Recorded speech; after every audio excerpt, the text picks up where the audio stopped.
Hello everybody, good morning, tudo bem com vocês? Hoje nós vamos dar continuidade à nossa unidade 2, só que hoje nós vamos falar sobre o aspecto gramatical, o simple past e o regular verbs, o passado simples e os verbos regulares. Vamos começar? A começar pelo simple past. O que seria o simple past? O simple past, como vemos aqui, é o passado simples. O passado simples é utilizado para expressar a ideia de um passado acabado, ações, hábitos e acontecimentos que ocorreram no passado e que não possuem nenhuma relação com o presente ou com o futuro. Ou seja, é uma ação que foi feita e já acabou, ela não tem continuidade até hoje. O seu uso possui três formas, no caso a afirmativa, a negativa e a interrogativa.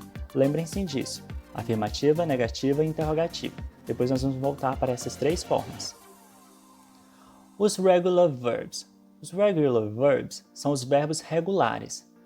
Nos verbos regulares, eles são acrescentados apenas as partículas de e ed no final de cada verbo. Existe o verbo no infinitivo e se você quiser botar ele no passado, você vai acrescentar o de ou o ed, mas para isso tem algumas regras. A primeira regra é, se o verbo terminar em vogal mais y, é adicionada a partícula ed. Aqui nesse primeiro exemplo, nós temos o verbo play. Lembrem-se, terminado em vogal mais y. Play termina em A e Y, vogal e Y. Como é que vai ficar? Se o verbo terminar em vogal mais Y e adicionar a partícula ed, vai ficar, no caso do verbo play, played. I played the piano. Eu toquei piano. Se fosse só play, I play the piano, seria eu toco piano. Mas quando você acrescentou a partícula ed no final, ficou I played the piano e virou no passado eu toquei piano.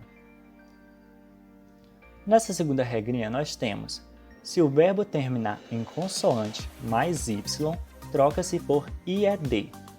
Aqui no exemplo nós temos o verbo try, try. No caso, consoante mais y, o r e o y, terminou em r e y. O que a gente faz? A gente troca por ied. A gente tira o y e coloca o ied no lugar. Verbo try fica tried. She tried to sleep. Ela tentou dormir. Se fosse só o try, seria ela tenta dormir. Mas como tirou, ficou no passado. Nessa terceira regrinha nós temos, se o verbo possuir apenas uma sílaba ou terminar em uma sílaba tônica formada por consoante, vogal, consoante, lembre-se dessa ordem. Consoante, vogal, consoante, ela vai dobrar a última consoante e adicionar a partícula ed. Aqui temos os exemplos. Prefer, ele vai terminar em consoante, vogal, consoante. Quais são as consoantes, vogal, consoante desse verbo? O F, o E e o R. Terminou em consoante, vogal, consoante. Como vai acrescentar apenas a partícula ed após dobrar a última consoante, vai ficar I preferred the white shirt. Dobrou a última consoante, que no caso foi a letra R, e acrescentou-se o ed. I preferred the white shirt. Eu preferi a camisa branca. Ficou o verbo no passado.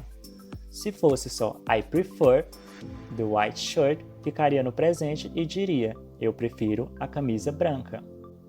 E nós temos essa última regrinha que é a mais fácil, que é se o verbo terminar em E, adiciona-se apenas a partícula D. Aqui no exemplo abaixo nós temos o verbo dance. He danced yesterday.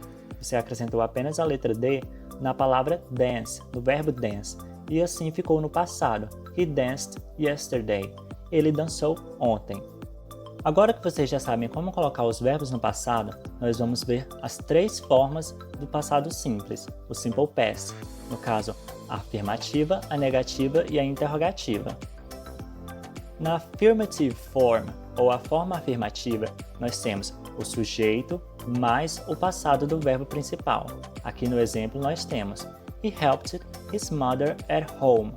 Ele ajudou sua mãe em casa. É uma frase afirmativa, porque está afirmando o quê? Que ele ajudou a sua mãe em casa. He helped é o sujeito mais o verbo principal no passado. O verbo é qual? Help. Tem o ed, ficou no passado, helped. He helped. Sujeito mais o verbo no passado. Na forma negativa, ou na negative form, você vai acrescentar o verbo did mais o not, ou a forma contraída do did mais o not, que é o didn't. Nesse caso aqui, nós temos o exemplo embaixo, que é o He did not help his mother at home, ou com a forma contraída, He didn't help his mother at home. Vocês perceberam que o verbo help não foi acrescentado o ed? Porque quando está na forma negativa e você bota esse did not, você não precisa colocar o ed. Você basta deixar o verbo como ele é normalmente, sem o ed no final. Ele não ajudou sua mãe em casa. Vai ficar o sujeito mais o verbo did mais o not. Ficou He did not help. Ele não ajudou. Você não coloca o ed no verbo help. He did not help his mother at home. Ele não ajudou sua mãe em casa. Na interrogative form, ou na forma interrogativa, que vai ser a de perguntas, você vai colocar esse auxiliar did antes do sujeito da frase. Na negativa você coloca depois dele, mais o not. Já na interrogativa você vai colocar antes do sujeito. Aqui no exemplo nós temos Did he help his mother at home? Vocês viram que o did ficou antes do he. O he é o sujeito. Did he help his mother at home? Ele ajudou sua mãe em casa? Aqui nesse caso da interrogativa também, você não vai precisar colocar o ed, apenas na forma afirmativa.